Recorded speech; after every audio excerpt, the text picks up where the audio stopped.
Uniqueness is your superpower. After a successful but unfulfilling career in tech, I set off to uncover what makes people successful and satisfied. I discovered the systems of astrology and human design, studied and applied them for years, and exchanged my 9 to 5 for the entrepreneur's adventure.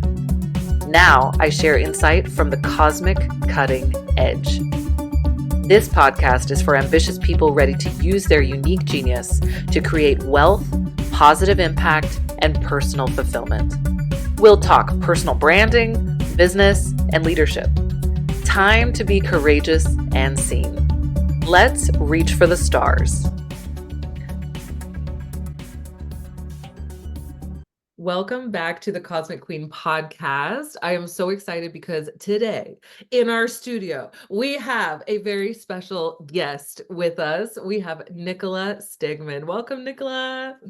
Thank you so much for having me here, Rachel. I'm so excited to be here. Yay. Oh, I'm so excited to have you. This is going to be so fun. And I just think that today is going to be a very juicy episode. If you are listening, it is called The Good, the Bad, the Confusing, an insider's guide to astrology readings.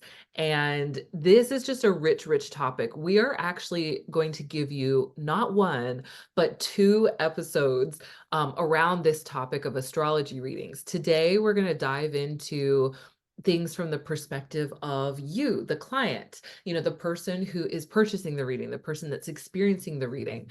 And what are the things that you need to think about, before you book and during your experience as well, to make sure that you have truly the best experience possible. And then in our second episode, which we're going to do soon, is going to be all about from the perspective of the reader and how you can make your readings really just sing and really powerful and potent and supportive for your clients. So Nicola and I have done a bit of preparation. I'm so excited. We have like 11 questions, and maybe we'll have a few questions that we'll add in here and there, but we've got 11 questions. We're going to go back and forth and talk about them. But first, let me introduce you to who the fabulous Nicola is. So Nicola is a radiance coach and cosmic guide. Her work is about guiding women to step into their radiance. She uses the systems of astrology and human design as portals for self-discovery to help her clients align to their unique frequency. Also, that they can love their life and feel nourished in body, mind, and soul.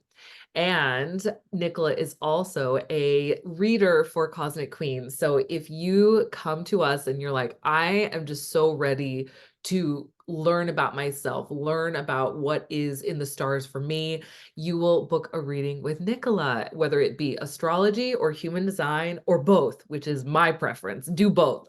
They're both amazing.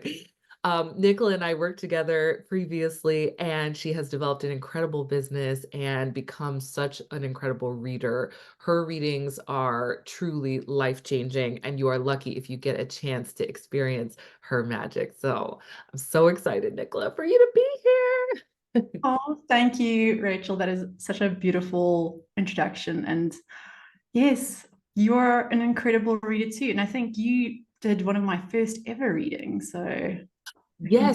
definitely attest to that. Did it was a combo, right? Astrology and human Mhm. design. Yes. Oh my gosh. And your appetite was whetted, and then you studied, right? You Oh, studied yes. human design and astrology with me and Cosmic Queen. And I just remember like watching your readings and just being like, this one is so gifted and this one is so talented. Some people come to the system and it's like you can pick up little things, but I think that what's really unique about the way that I teach and also how you read is the synthesis. It's like Mhm. bringing everything together. It's not just about sun, moon, rising, midheaven. It's about the dance of all the planets and the signs. Oh, yes. Oh, Yes, yes. I'm so excited. Okay, so let's get into it because this is a really cool, I think, conversation. A lot of times people talk about, okay, how do we use the astrology in our lives? But what about how do we even take in the information? How are we Oh, going to yes. experience a reading? So So, let's go back and forth through the questions. Do you want to ask me our first yeah, so question? the first question is for you, Rachel. So, what horror stories have you heard about readings? Give us everything. Oh Tell my us. goodness. Yeah, so many. I have heard so many horror stories, and I don't know if this is a normal thing, like for readers. And, because prior to Nicola coming on board the team, I did a lot of readings myself. So I did astrology and human design readings for clients, and also um, I incorporate it into my coaching as well, of course, and my masterminds and programs, etc. And so I hear a lot of horror stories. The one of the ones that pissed me off the most was one of my dear clients who came to me and wanted to work on her love life. And she was really interested in calling in a soulmate. And when we first met, she immediately told me, well, I had an astrology reading and they told me that I would always have major difficulty in love. I probably wouldn't find lasting love, and marriage was not for me. Let me just tell you how that enraged my soul. Like ridiculous. Absolutely ridiculous. There's going to be a little swearing on this podcast. Complete bullshit. Okay. So I couldn't believe that she said that. And I was like, let me see what is going on? Where was this in the chart? And it turns out that she has her moon and a couple of other planets in the 12th house. And so this astrologer decided to go with the doom and gloom perspective and say, oh, well, 12th house, that just means you're doomed. That just means you're always gonna, feel trapped and always have all these issues. And that's, like a very, very, very narrow and, dare I say, inexperienced reading of the 12th house. And we turned that one right around. And I explained the shadow side and also the high expression. So, in my work, I talk about the low and the high expression of the houses, of the signs, of the planets. We have to look at the full spectrum. It's never all doom and gloom. And I'm happy to report that she is now, after 3 months of working with me, she was happily in a relationship, found her soulmate, found the love of her life, and just got married in beautiful Italy recently. And they are just like so in love and so happy. So, I mean, yeah, screw that that reading. So that's one example. There's another example really quick that I'll share of another client who's actually looking for love. I think these ones just really get to me because it's such a deeply personal and deeply sensitive area when you're working with people around love who want to find their partner, and it gets me going, how there are some people who are so reckless with the way that they interpret astrology, and just, purely wrong with the way that they interpret astrology. And so she got a reading from a very prominent astrologer, actually, who she found via a podcast, who was recommended by a celebrity. And this person interpreted her Venus in the seventh house in Aries as meaning that she would not have a relationship and would never find love. And I was like, first of all, you have Venus in the seventh house. This is like a huge theme in your life. Love is so important. It is such a major aspect of your path. And then to be told by someone that you can't have it, I think is absolutely ridiculous. And so she is on her journey and dating and working on that as well. So I just, those are the ones that always spring to mind, but I've heard many, many, many with human design as well, of people being told that they can't do something, or that what they dream is not for them. And it just, this is why I do what I do. This is why we do what we do. We are here to provide empowering astrology and human design, because truly there is nothing in your chart that says you can't have what you dream of. I mean, I totally agree. If I always think if you're dreaming it, it's meant for you. Yeah. Yeah, of course. Like, why would I just don't believe that the universe is against us like that?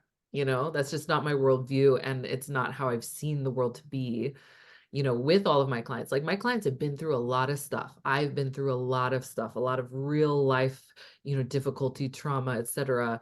And I do not believe that the universe is against us. I believe that it gives us the tools that we need to get what we want. And that interpreting the doom and gloom only, it does not serve us. I agree 100%. Next question. All right. So this is for you, Nicola. What if my chart is bad, in quotes? Am I doomed forever? So this is one The we get a perfect lot. question to follow the Yeah, horror this is story. perfect. So, first of all, there is no such thing as a bad chart. Woo. Yes.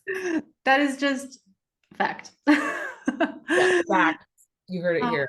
yeah. So anybody who is interpreting things as doom and gloom, they are misinterpreting Mhm. the chart. Yeah. So what the chart does is it reflects certain parts, what parts of our life might flow easier than others. And, with our lived experience, we are usually aware of this on some level. Like where we're experiencing challenge, where are things effortlessly flowing. So when we are getting an understanding of our chart, like the beauty of this is can give us so much clarity on our strengths, on our challenges. It's almost like validating the things that we know about ourselves. It's this very profound way of you getting to know yourself, which is what I really love about this. Especially, I think it often happens with people is that you might lose yourself in life at Mhm. some point. This is very normal. I felt like this happened to me.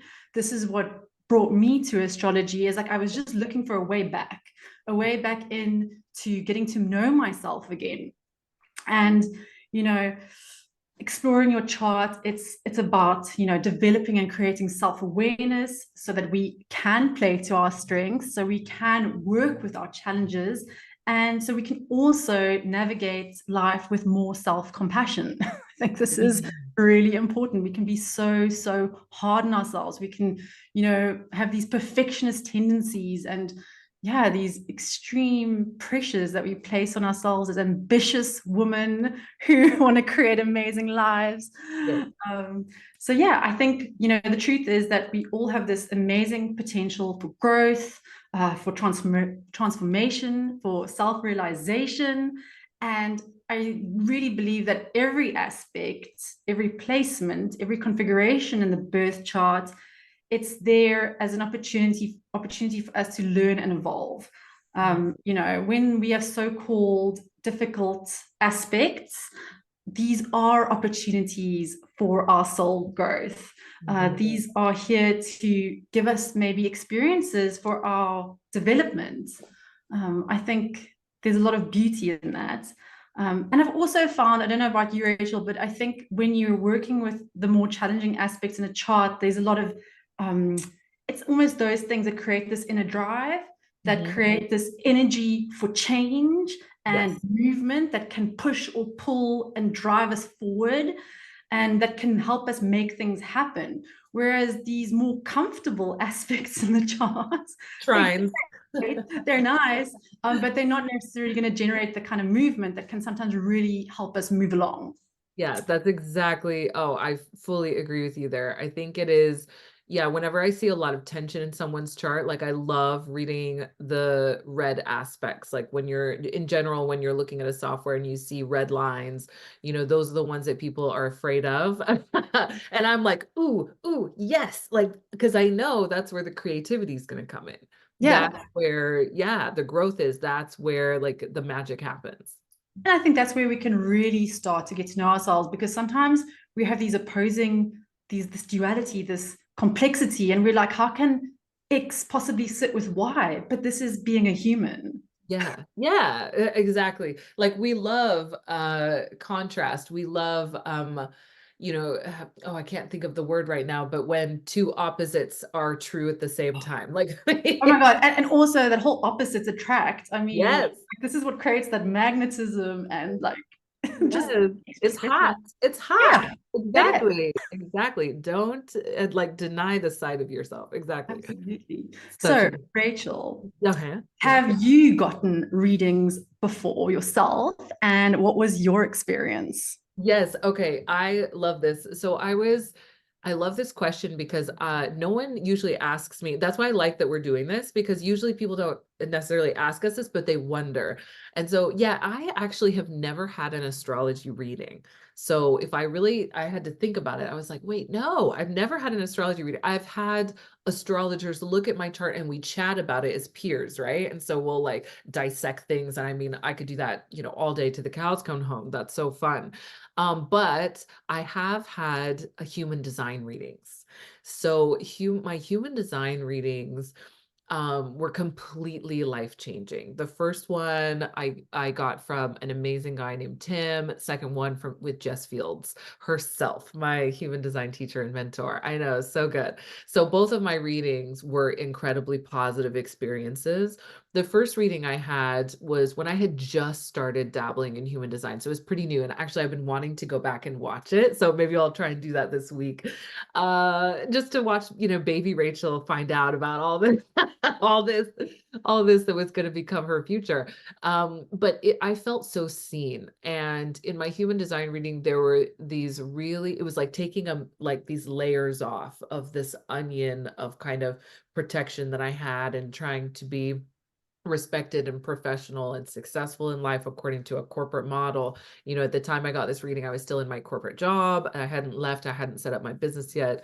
And I just remember just feeling so seen. I cried a couple times during the reading. I always cry during my readings because because they are so deeply personal, and it's like revealing something about yourself that feels it's so true. And when you feel that truth, that's when I feel emotional. Like, I guess different people react in different ways, but I'm like, yes, that's me. I'm so ready now to recognize that, to love that, and to let that out. And yeah, especially learning about my second line and my fifth line and being a manifesting generator in human design in my very first reading, this just felt like the blindfold had been removed. And I was starting to really understand myself so much more and realize that a lot of the things I thought were wrong with me were not wrong with me. They were actually gifts. So yeah, so good. So good. I think there's something so healing about also being in a space where you feel fully seen. Like, Yeah. how often do we get to reveal that side of ourselves, and it's in a complete state of receiving? You're not even having Yes. to say anything, and you're just like, oh my gosh. Yeah, yeah, you don't need to do anything, say anything. You just lean back and get to like listen and ask questions as well. And both of the readings I had were great because it wasn't only listening, it was like I got to ask questions and interact. And I really value that in readings. I think it's so important that, people pause, the reader pause and say, does that resonate, or what do you think about that, or do you have any questions? Because it makes the experience so much richer and deeper rather than just listening. Because if you're just listening, you can just have a recording, Yeah. and some people do that, and there's nothing wrong with that. But if you're live with someone, you can really dive in with certain details. Yeah, and it's quite nice for it to be more of a co-creation on Yeah. some level rather than just someone telling you. Yes. Yes. Exactly. This is perfectly leads into our next question, which for you, Nicola, what if someone says they've never felt like their sun sign? We hear that a lot. I've never felt like my sun sign. Can astrology still help me? And we could say the same for human design as well, probably. Like, I've never felt like a projector, or I've never felt like a manifesting generator. I hear that all the time. Can a reading still help me? What's your answer for that? 100%. I mean, if you're talking about astrology, like the sun sign, yes, it's significant, but it's like one piece of the puzzle. Yeah.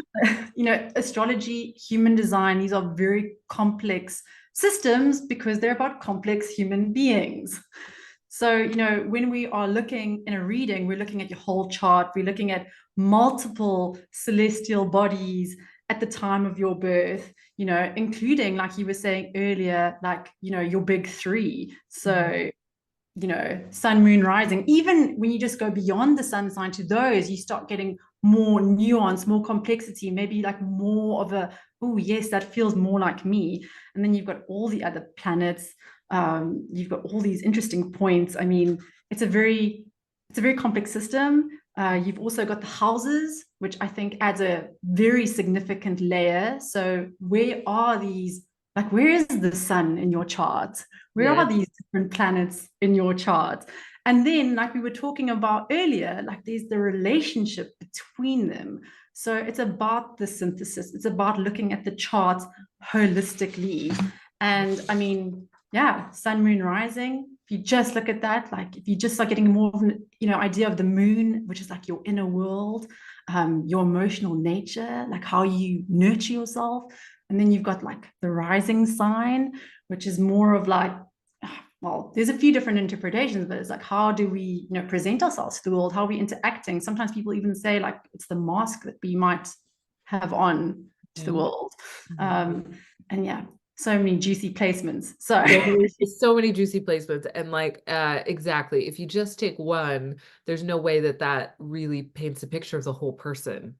no, I mean, like all these other planets, you've got Mercury, Venus, Mars, Jupiter, Saturn. They're all playing significant roles in, your personality, your communication style, how you love, your drive, your expansion, your discipline. Like there's so much more. Yes, yes, exactly. Like one of my dear clients right now has 3 planets in Cancer, including the sun, but then he has a Capricorn rising. And I think that, people really, what I find is they tend to not necessarily identify as much with their sun, but maybe more with their rising, like their relationship with their self, etc. And if you have a stellium in another sign, so just because you Mm. don't resonate with your sun sign, don't let that stop you from getting a reading. In fact, you should probably definitely get a reading because it means that there's something else that is very influential in your chart that you need to understand and get to using. Absolutely. So that next question then, Rachel, where should someone begin if they've never ever had a reading before? Like, where do you start? Yeah, good one. So I think that, and this is not necessarily a question about like how to choose an astrologer, but I think for this one, maybe, or we could also touch on that, but I kind of want to answer the question of like, how do you approach the reading? So I would suggest that if this is your first reading, where you should start is by getting a general reading. So you can, there's different types of readings you can get. You can go to people for like I've had an incredible, oh no, that's not true. I have had an astrology reading, but it was specifically on Venus. Now I'm remembering Mm. I with Jamie, the intuitive astrologer. She's incredible. So she's the only astrology reading I've had, and it was specifically on Venus and my Venus cycles and everything. So you can go to astrologers for specific readings like that. Like, oh, I want a moon side reading about relationships. Oh, I want a midheaven reading about my leadership, and career energy. Oh, I want a transit reading about dates. And so, of course, there are specific types of readings, but if it's your very first one, I would highly recommend doing a general reading because, and just saying, what do you see in my chart? Like what stands out to you about me, my personality, my gifts, my challenges? What do you see in my chart? What are the things I should be aware of? What are the things I may need to work on? And what does it look like for me to be in the high expression of my chart, in alignment with my chart? I think those are the good questions to ask. That's like how you want to approach a reading, because then you'll get so much information. You're going to get so much out of it from a reading, and then you'll be able to follow the threads based on the different goals you have or what you're working on right now. So if you want to start a business, you can then ask some questions or get a second reading or dive deeper into the 10th house and the midheaven and the rising sign and like different aspects that are more related to business. If you want to work on love, you can work on the 7th house and Venus and, Mercury and Mars and everything, and get deeper into relationships. And so, but I would say start with the general reading and absorb and let it all settle and start to percolate, and you'll then get these threads of like where you want to take your cosmic knowledge next. Yeah. Yeah, great advice. Great advice. That's a good question. Okay, where are we? Okay, yes, so good. Do I need my exact birth time? This is so good because you experienced this, so you know what this is like not exactly knowing. Do I need my exact birth time? And what does or why does the birth time even matter? Nicola, what is your answer? Yes, the birth time is a very important factor when it comes to astrology and human design because it's really going to influence the accuracy of the chart. So, yes, birth time is important. So, there's some key things that heavily rely on an accurate birth time. So, in astrology, your rising sign is going to be determined by the birth time. The houses so the different life areas where the planets are placed, which signs rule them, they will all be influenced by the birth time. And the houses give us a lot of really interesting information. And then the moon sign, so the moon is such a fast moving luminary. It's like moving signs every 2 to 3 days. So again, more accurate the birth time, the more accurately placed where your moon is. And then the midheaven as well, like one of our favorite placements. Yes, we love the midheaven. Yeah, so there's no getting around it. Birth time is important. If you don't know your birth time, sometimes, depending on where you live, you can phone the hospital, you can get that information. Maybe your parents were great, they recorded it, but there are a lot of situations where you don't know your birth time. And I'm one of those people who didn't have this information. Yes. There are ways around it. You can go through a process like I did called chart rectification.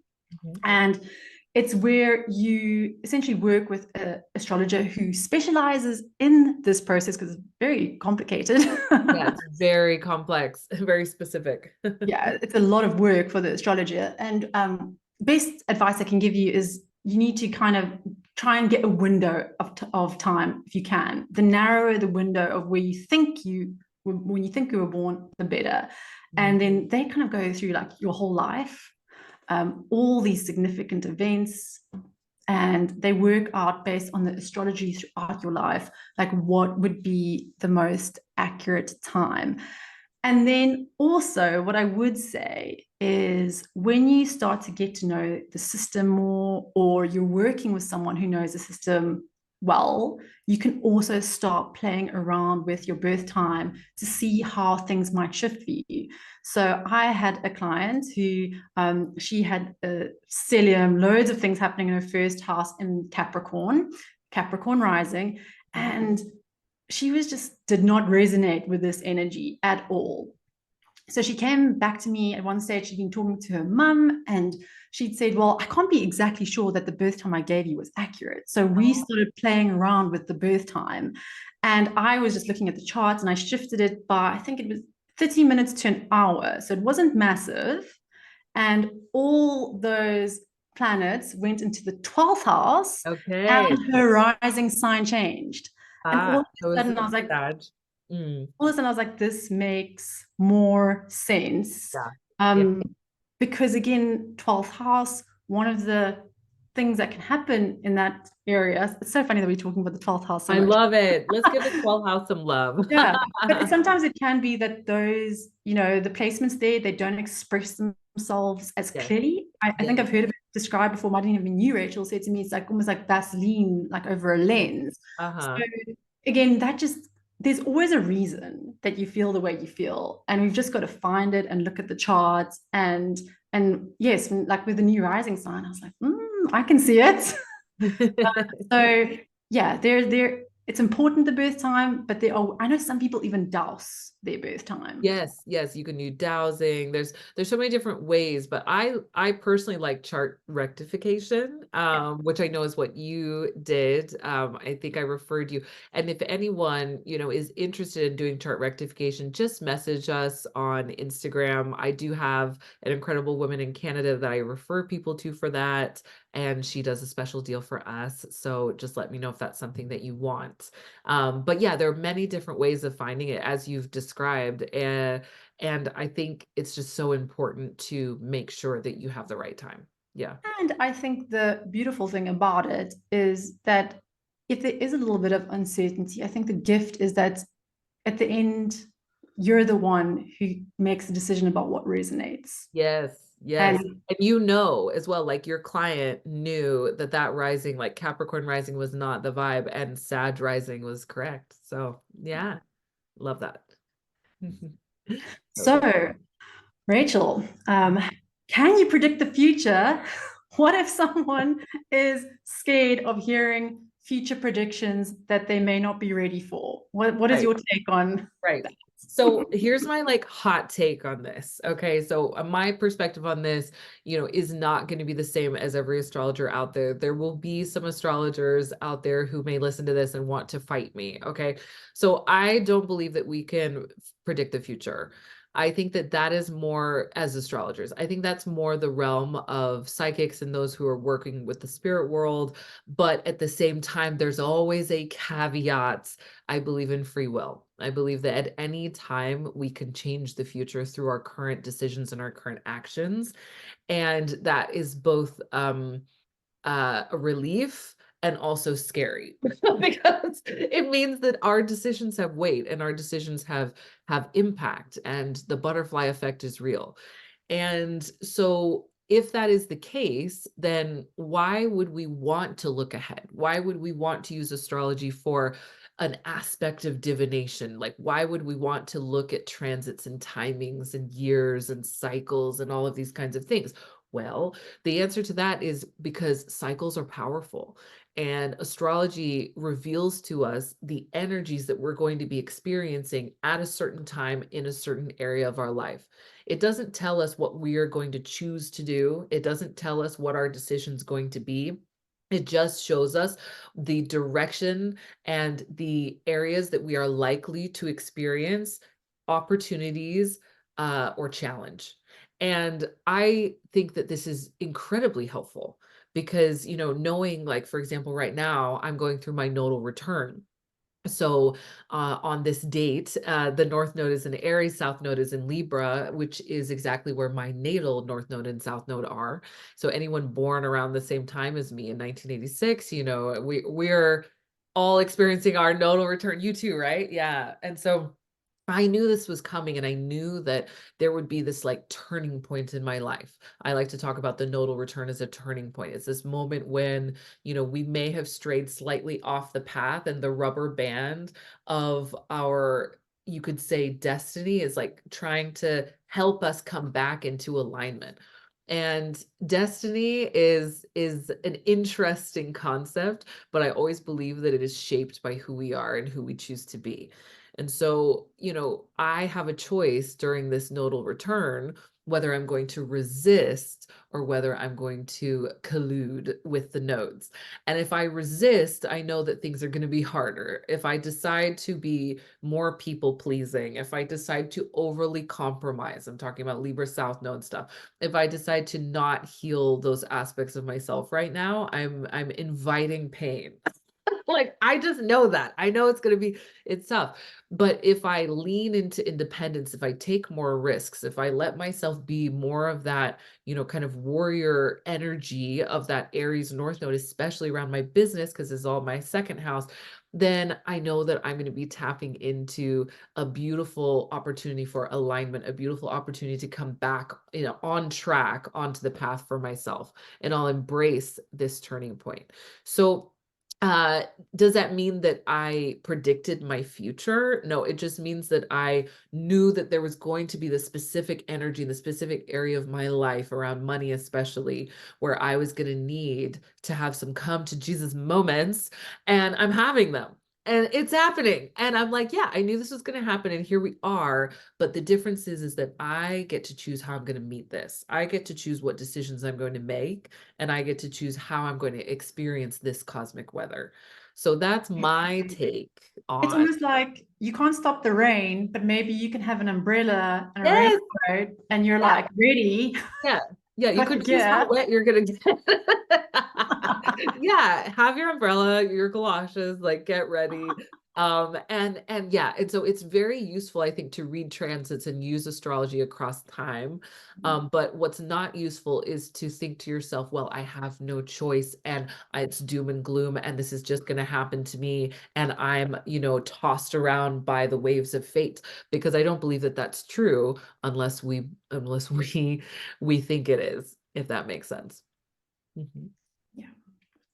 So, okay, what is a natal or birth chart, and how is this different to reading my horoscope, Nicola? Oh, yes, good question. So we've kind of touched on what a natal, referred to often as a birth chart, is. Yeah. It's this snapshot of the sky, like the moment you were born. It's your cosmic blueprint. It tells like the story of who you are, the energy you carry with you, and like what you've come here to master. It's almost like a user manual for the soul, which is Yes, quite helpful. so helpful. I'm like, why is this not taught in school? Hello. Save us Exactly. all a lot of time and pain trying to fit in and be someone else. Yeah.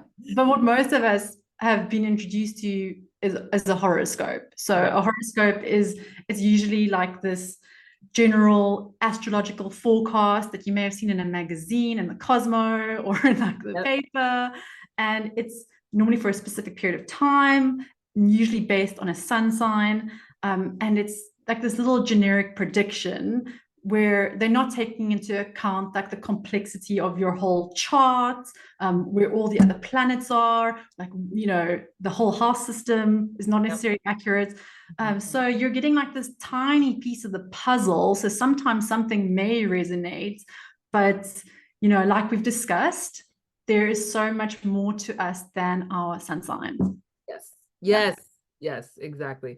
And if you do read horoscopes, top tip, read for your rising sign, because the way horoscopes are written, it assumes that your sun is in the first house. And most of us, it's not. My sun is in the eighth house. So it never makes sense to read for Libra. I need to read for Pisces, my rising sign. So make sure you do that. Okay. What is is it my turn now? It's your turn. So, I mean, what do you think you can learn from having your natal chart read? You've kind of touched on this when you said Yeah, we've kind how of to touched on this. approach. Yeah, we've kind of touched on this throughout, but I think that just to summarize, the main thing that you're learning is about yourself. You're learning about you, about what cycle you're in right now, around about where your biggest challenges in life are, where your biggest gifts and talents and personality points are, and the overall themes of how you approach life.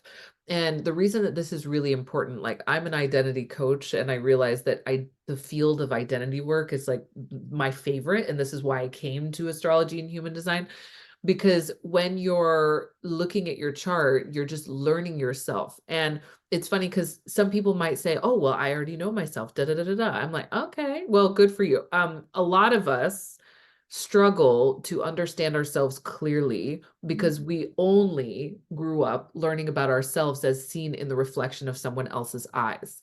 And that's not the best way to know yourself, through someone else's projection of you. And the best way to know yourself is to really get in touch with the inside and what you know to be true. But because we live in relationship with other people, that's constantly a bit fuzzy, because we're always wanting to be in relationship with people and to love people and to be loved. And so there can be these blurred lines of like, wait, but who am I really? And so I think that human design and astrology just remove those veils, remove those layers of how we try to make other people happy, or we try to fit into society, or we try to, be a certain way in order to be successful or loved. And it just helps us see the realness. So that's what you're getting in an astrology reading, is you're getting the realness. Yeah, all that deconditioning, like that's available when you see this is actually me. And Yeah. then you start looking at maybe other people and how maybe their charts are so different. Oh my And gosh. again, Yeah. maybe we're, projecting our viewpoint on how things should be Oh, onto them. yes. You And then it start to gets see, really, oh, your partner, your child, your mother, and you're like, oh, okay, they didn't make sense before. Now they make sense. I get it. yeah, am I trying to make them like me? Yes. That's not them. No. It's Hmm. very interesting. It's Yes. so, yeah, it's so good. It's amazing. So yeah, once you read your chart, you need to read your loved one's charts, obviously. All right, so next question, question number 10. What type of astrology do you practice and what is that beneficial for? I love Mm, this question because there are many types of astrology. so many different types. So I would say that the type of astrology that is most heavily influenced the astrology that I practice is evolutionary astrology, Mm. which is, Stephen Forrest. He's like the founder of this branch, and his book, The Inner Sky, was the first astrology book I ever read. Was it? I didn't know that. So Yeah. not the one we did in the start. No. Ooh, good one. And, Yeah. and I'm on his list for a reading. It's so funny. Like it was years ago. I think his wait list is like something like 8 years. Isn't it And crazy? Oh my he the God. sweetest response saying, "If I'm still alive, That is so I'll iconic. have to do it." So I'm like waiting So for one day. iconic. It's just this email to pop up Someday. someday. So I'm holding on. But it's a really the idea is that it's really focused on spiritual and personal growth, Hmm. hence evolutionary astrology. And it's like you're using all the traditional aspects of the traditional principles of astrology, but it's rooted in this whole concept that we're here to evolve. Yeah. Our soul has come here for a reason, Mhm. and we've chosen this, yeah, and like we're here to develop and learn over multiple lifetimes. So true. I love evolutionary astrology. Yeah. So like key aspects that inform, how I approach astrology is like, there is this idea of reincarnation and karma. So this is why like the nodes are really important when Yes. looking at, a chart for me. And even if you're not necessarily comfortable with the idea of reincarnation, you can view the nodes simply. So the north node, which is, it's like what our soul has come here to do. It's like how we've come here to grow. It's often something that's a bit more challenging for us, but we're like here to step into that part of ourselves. And then you've got the south node, which we've mentioned. This is like our comfort zone, whether you believe like past lives or not. Like this is where, we might need to move beyond this energy that we're so comfortable in in order to actualize and grow into our north node. So north and the nodes are really a key factor. The other things that really inform it is like this whole idea that there's free will and choice. Like we are all here. Yes, there's maybe an influence with like these cosmic energies and experiences we've had, but ultimately like we have free will and the power of personal choice, and there's nothing that can prevent us from doing anything that we want. There's no bad chart. There's nothing to say that you can't find love. There Yes. is nothing that will stop you from like what's in your heart and what you really want for your life, Mhm. which is beautiful. And yeah, the whole kind of the way of looking at it in that lens. I'm someone who's done a lot of personal development and personal growth. Like I am a coach, and the way that I incorporate astrology and human design, it is about like embracing that transformation. It is about empowerment. It is about reading things in a way where you can claim your personal power in the challenge if it's there. Yes. Uh, yeah. So Oh my God. I would say that's the astrology I practice. I feel like mic drop fireworks. Yes. Yes. And I love that so much. I love that so much. And I think that is another reason like why coming to you for a reading is going to be such a positive experience because you are reading, interpreting, synthesizing the information in a way where we get to use it. We get to really understand it, embrace it, and use it. It's, as we say here at Cosmic Queen, practical magic as well. Oh my Mhm. gosh, yes. Like we're here to really like use this for our lives. It's not something Mhm. a bedtime story, people. Like we're here Yes, yes. It's not just like, oh, that's interesting. It's like, no, no, no, this is useful. on So that we note. we've Yeah, we've got to our last Our question. last question, like when do you think when should someone book a reading? Like when's Mhm. a good time and Yeah. how often maybe should you think about getting one? And yeah, and how do you book a reading with Cosmic Queen? Great questions, all. So I think a great time to book a reading is when you feel excited about it. I think, if you feel like the reading, sometimes people book readings because they're going through something really difficult and they want clarity and they need to find a path forward. And there's nothing wrong with that. That is a great time, I think, as well, as long as you are seeking out support from a heart-centered person with integrity. Because also just be careful of the people that you, yeah, like give your time and energy and money to, especially if you're going through a tough time. So, that's a good time to get a reading when you're looking for clarity. But I also think it's a good time when you are just excited to learn more and you're like, you have capacity and you are open to seeing yourself in a new light. I think that we have these, as Taylor Swift would say, eras, and we can tell when we are leaving an era and ready to enter a new one.